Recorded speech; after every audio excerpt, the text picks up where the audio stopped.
As dusk settled over the small town of Millbrook, shadows crept across the once cheerful playground. John Carter, a single father, watched his young daughter Emma swing back and forth, her laughter echoing in the growing darkness. He couldn't shake the feeling that something was off. The playground had always been a source of joy for Emma, but tonight, there was an eerie stillness in the air. John's eyes darted from the rusted merry-go-round to the weathered slide, unable to pinpoint the source of his unease. He shivered despite the warm evening breeze. Emma's voice cut through his thoughts. "Daddy, can I go on the monkey bars?" John nodded, forcing a smile. "Sure, sweetheart, just be careful." As Emma scampered towards the monkey bars, John could have sworn he saw them twitch. He blinked, rubbing his eyes. Surely, it was just a trick of the fading light. Emma reached for the first bar, her small hands wrapping around the cold metal. John's heart skipped a beat as the bar seemed to curl around her fingers. Emma didn't notice, swinging to the next one with childish glee. John stood up, his paternal instincts screaming, "Emma, come back here, please."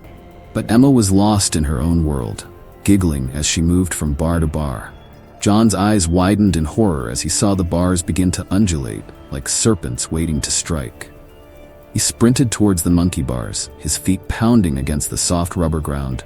With each step, he could feel the surface beneath him shifting, as if trying to trip him up. "Emma!" he yelled, panic rising in his throat.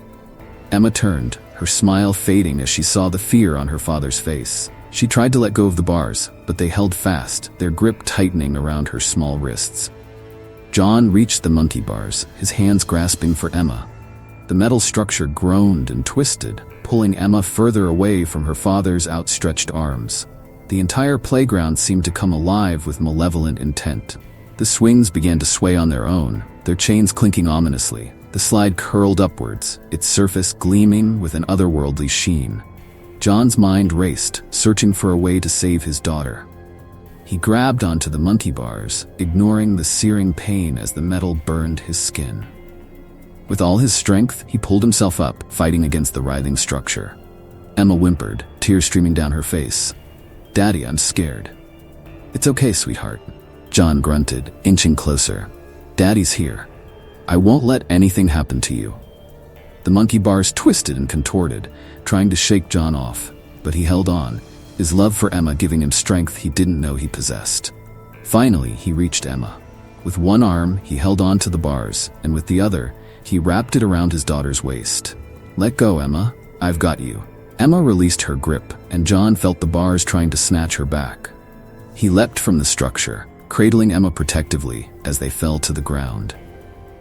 They landed hard, the rubber surface no longer soft but unyielding. John groaned in pain but kept his grip on Emma tight. As they scrambled to their feet, the entire playground seemed to lurch towards them. The merry-go-round spun with dizzying speed, its rusty screech filling the air. The seesaw slammed up and down, as if trying to crush anything in its path. John scooped Emma into his arms and ran. The ground beneath them bubbled and shifted, trying to trip them at every step. The swing set's chains lashed out like whips, barely missing John's back. They reached the playground's edge, but the gate had vanished, replaced by a wall of twisted metal and splintered wood. John's heart sank, realizing they were trapped. Emma buried her face in her father's chest, sobbing. John stroked her hair, his mind racing for a solution. He couldn't let it end like this. He wouldn't. As the playground closed in around them, John noticed a small gap in the fence behind the old oak tree. It was their only chance. "Hold on tight, Emma," he whispered, tightening his grip on his daughter. With a deep breath, John sprinted towards the oak tree. The ground rippled beneath his feet, trying to throw him off balance. The tree's branches creaked and groaned, reaching out to grab them. John ducked and weaved, his eyes fixed on the gap in the fence. Just a few more steps. With a final burst of speed, John dove through the opening, shielding Emma with his body as they tumbled onto the sidewalk beyond. They lay there for a moment, gasping for breath. John looked back at the playground, now eerily still and innocent-looking in the moonlight. Emma's small voice broke the silence. "Daddy, can we go home now?" John hugged her tightly, relief washing over him. "Yes, sweetheart. Let's go home." As they walked away, hand in hand, John couldn't shake the feeling that they had narrowly escaped something truly sinister. He vowed never to return to that playground again, grateful that he had been there to protect his daughter from the unseen dangers that lurked in the most unexpected places. The playground stood silent once more, waiting patiently for its next unsuspecting visitors, its malevolent spirit temporarily sated but ever hungry for more.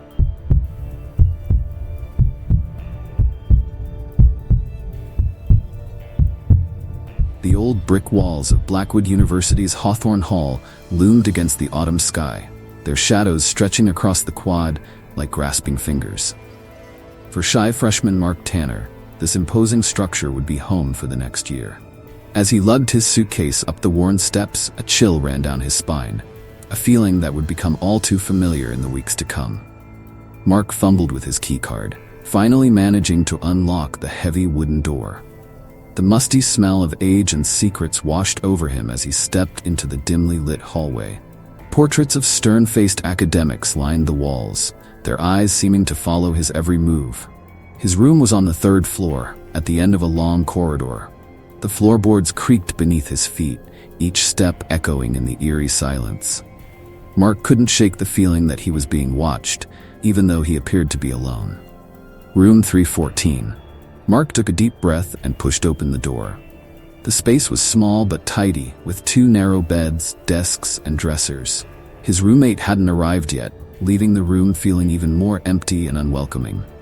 As Mark unpacked, he tried to push away his anxiety. This was a fresh start, a chance to reinvent himself. No more being the quiet kid in the corner. He was determined to make friends and embrace college life. The first few days passed in a blur of orientation sessions and awkward introductions. Mark's roommate, a boisterous soccer player named Jake, seemed nice enough, but they had little in common. Mark found himself spending more time alone in his room than he'd planned. It was during one of these solitary evenings that Mark first noticed something odd. A faint whisper, barely audible, seemed to be coming from the air vent near his bed. He leaned in closer, straining to make out the words. Subject 314, showing signs of increased isolation. Mark jerked back, his heart racing. Had he imagined it? He must have dozed off and dreamed it.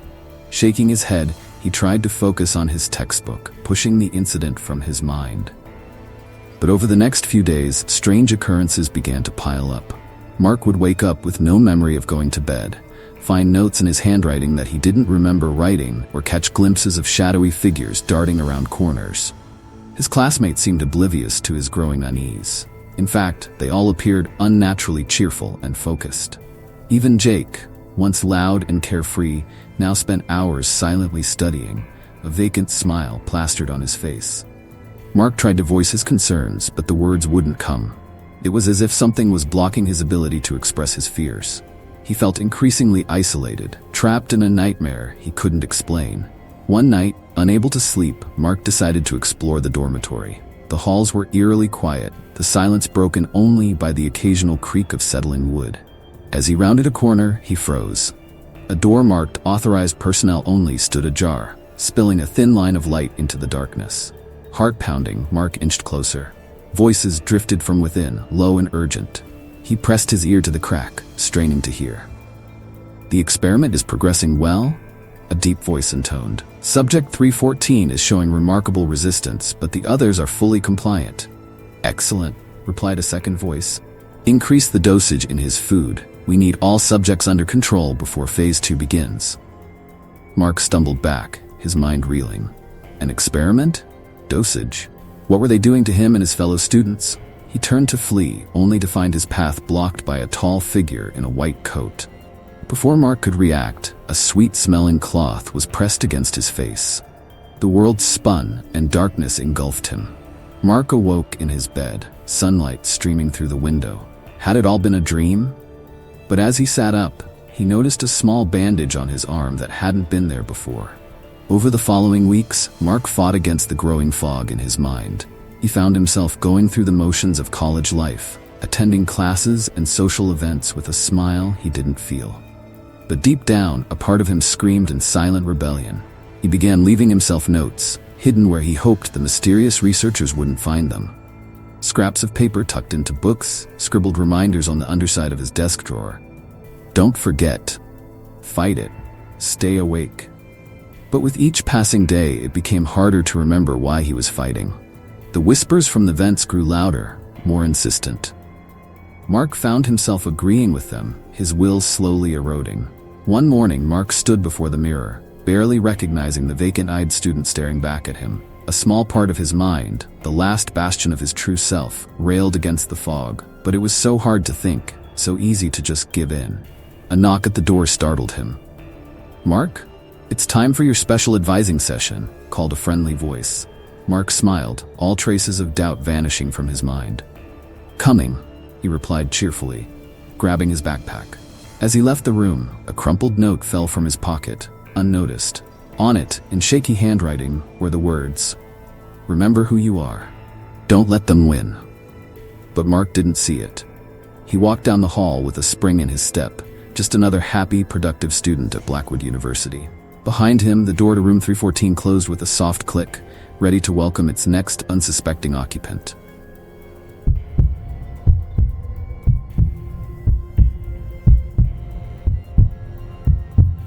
The gleaming white hull of the SS Kronos cut through the inky waters of the Atlantic, its portholes glowing like fireflies in the gathering dusk. For Margaret and Harold Winters, this luxury cruise was to be the crowning jewel of their golden years.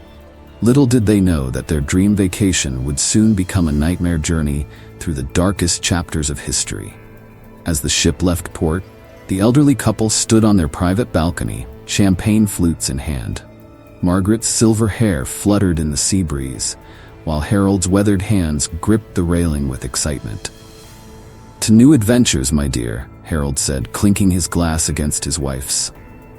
Margaret smiled, her eyes twinkling, and to finally having the time to enjoy them. They watched the shoreline fade into the distance, unaware that with each passing wave, they were sailing further from the present and deeper into the past. The first sign that something was amiss came at dinner that evening. The grand dining room was a vision of opulence, with crystal chandeliers and fine china. But as Margaret and Harold took their seats, they noticed something odd about their fellow passengers. Women in elaborate Gibson girl hairstyles, and men in stiff collars mingled with guests in modern attire. A quartet in the corner played a haunting waltz that seemed to echo from another era. "My, everyone's certainly gotten into the spirit of things," Margaret whispered, assuming it was some sort of themed night. Harold nodded, but a sense of unease began to gnaw at him.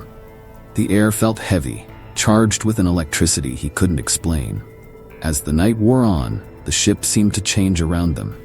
Gas lamps replaced electric lights, and the sleek modern decor gave way to Edwardian splendor. Outside their cabin window, the moon hung low and bloated, casting an eerie glow over the calm seas. Margaret awoke with a start, her heart racing. The ship was no longer gliding smoothly, but pitching violently. Shouts and screams echoed through the corridors. "Harold, wake up," she cried, shaking her husband. "Something's wrong." They stumbled out of bed, struggling to keep their balance as the floor tilted beneath them.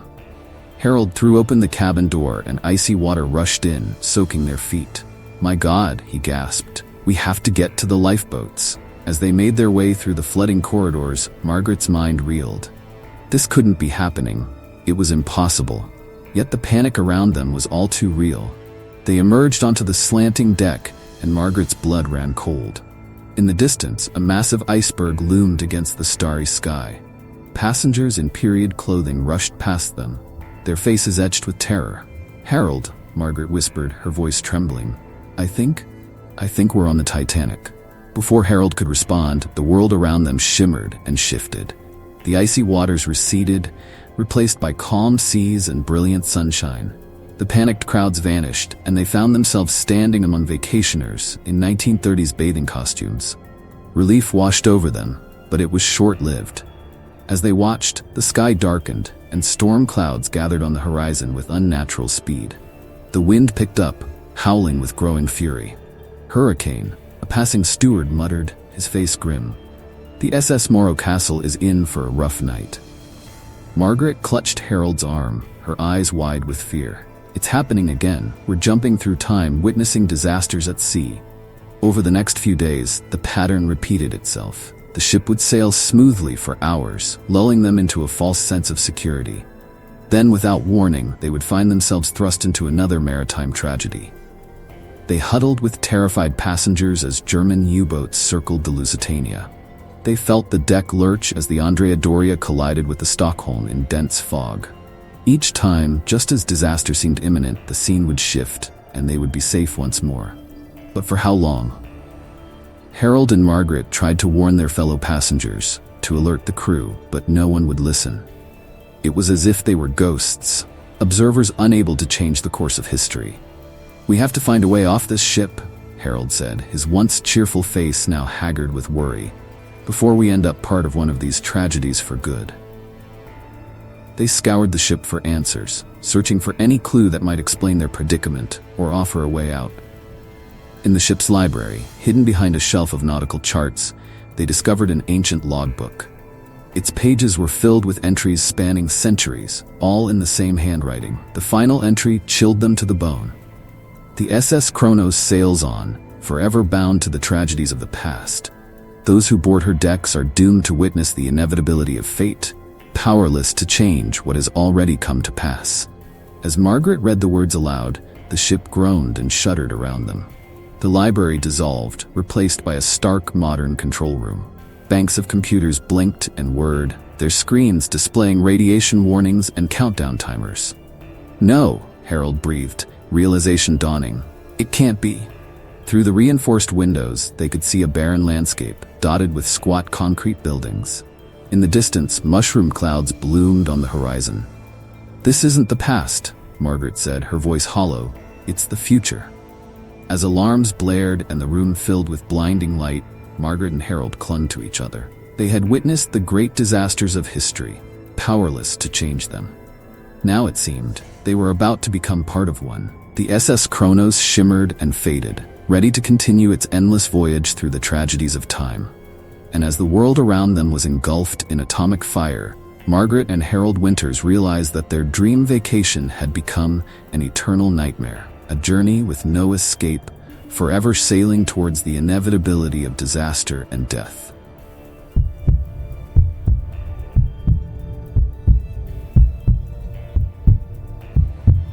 The moon hung low in the sky, casting long shadows across the winding country road as Sarah Miller's car approached the secluded Whispering Pines Art Gallery. The old Victorian mansion loomed before her, its weathered facade a stark contrast to the vibrant invitation clutched in her trembling hands.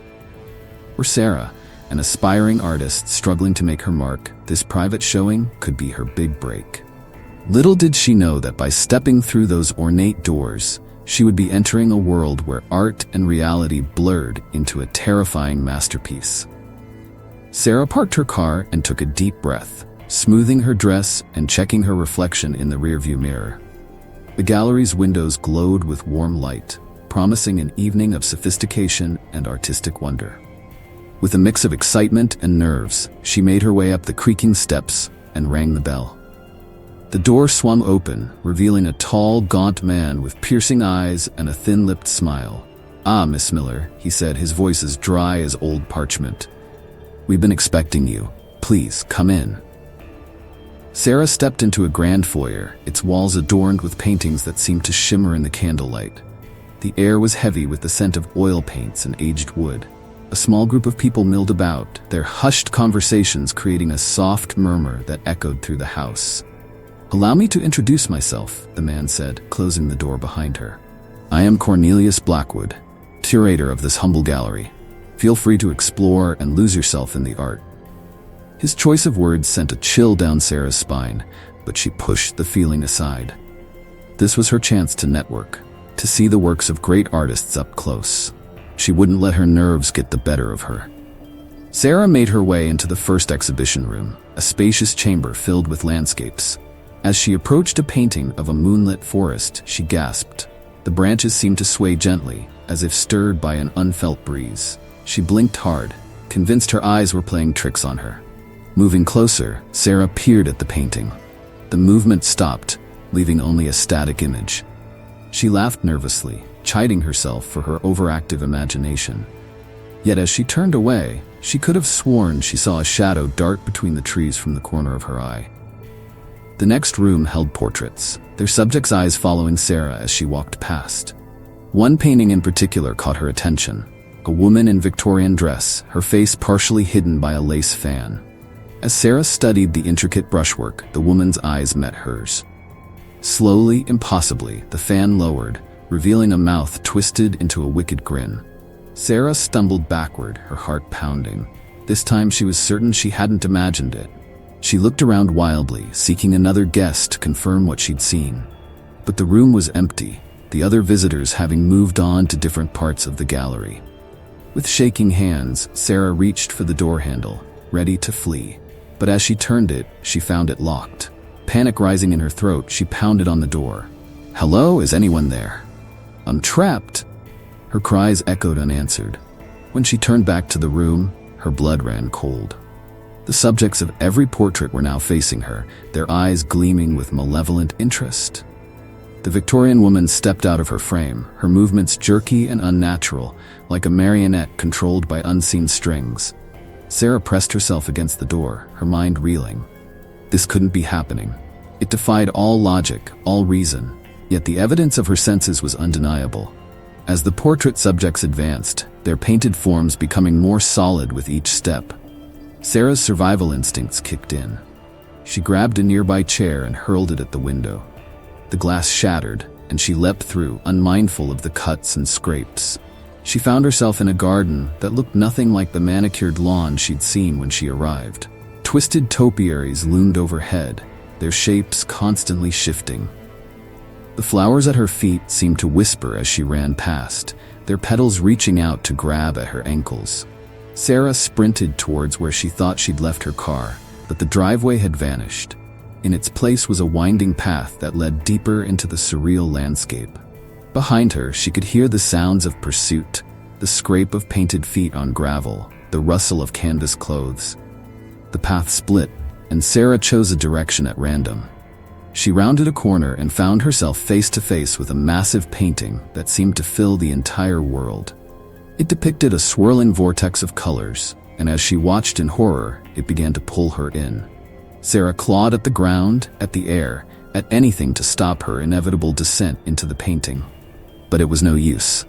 The vortex grew stronger, the colors more vivid. As she was drawn in, she saw Cornelius Blackwood standing at the edge of the frame, that thin-lipped smile still on his face. "Welcome, Miss Miller," he said, his voice echoing strangely. "To the true gallery, where art is alive and reality is what we paint it to be." With a final desperate scream, Sarah was pulled into the painting.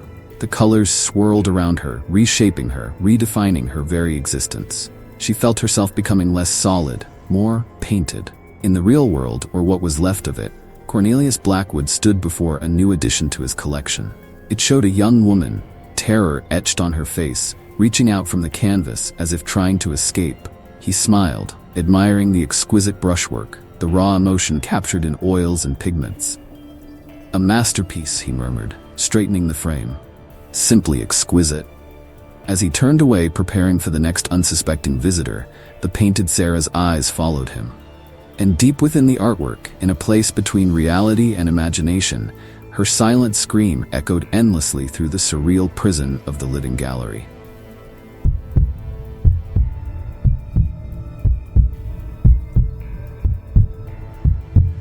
The fluorescent lights of Evergreen Plaza buzzed overhead, casting a harsh glow on the sea of frantic shoppers below.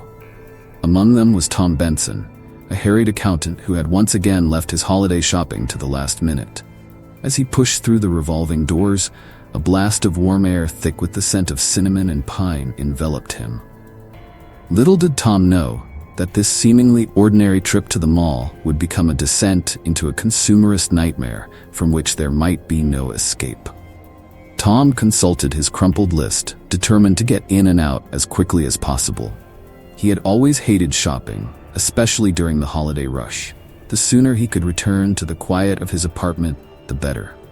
His first stop was the electronics store on the ground floor.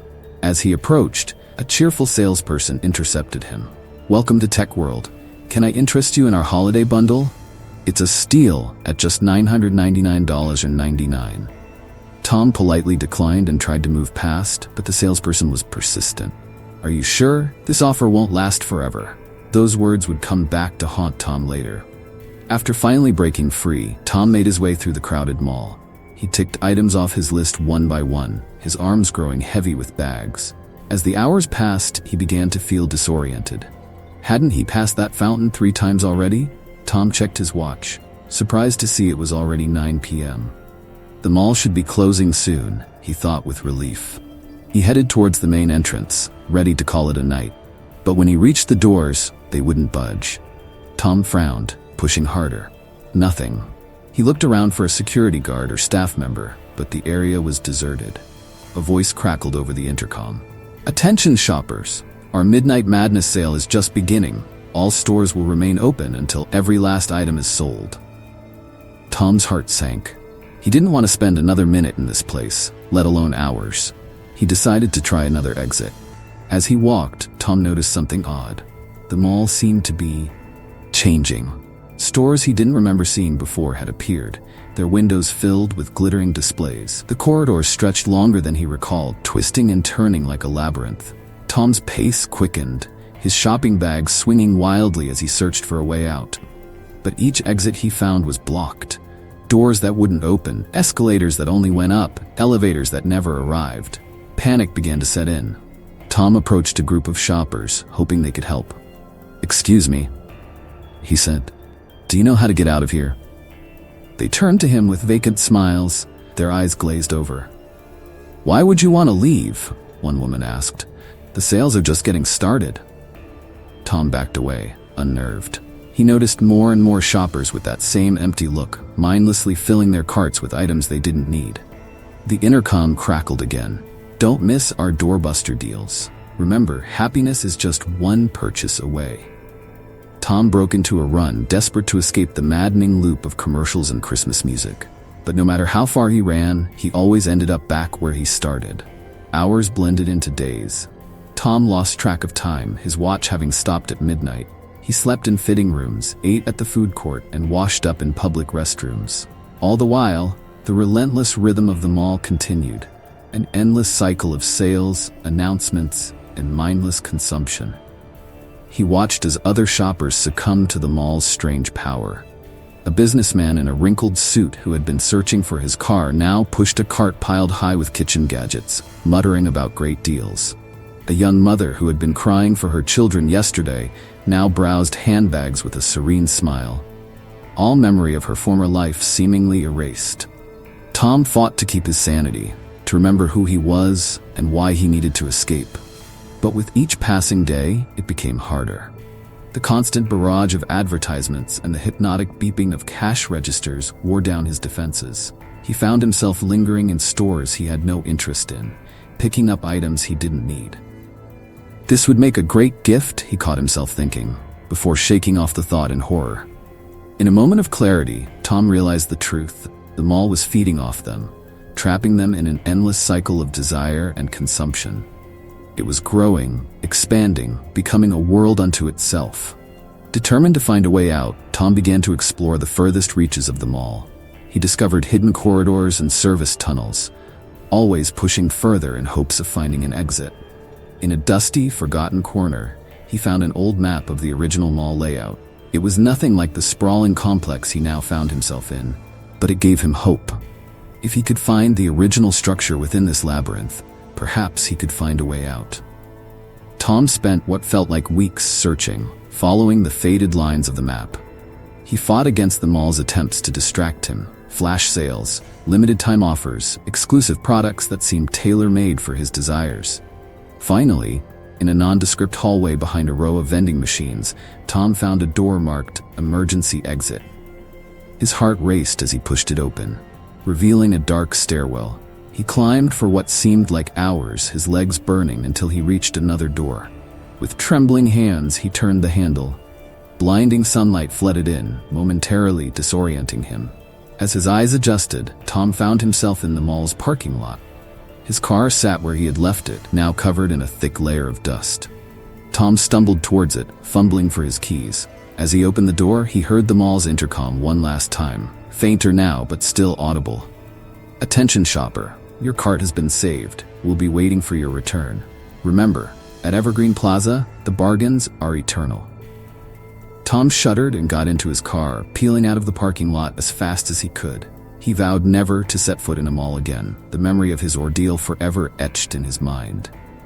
But as he drove home, he couldn't shake the feeling that a part of him was still there, lost in the endless aisles and eternal sales of Evergreen Plaza.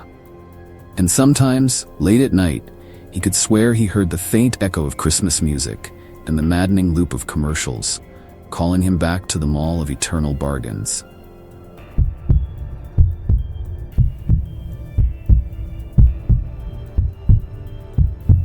We hope you enjoyed this chilling tale. If it sent shivers down your spine, give us a thumbs up and share your thoughts in the comments below. What was your favorite part? Don't forget to subscribe for more spine-tingling stories and hit that notification bell so you never miss a scare. Until next time, stay spooky and remember, sometimes the darkest shadows hide the most terrifying secret.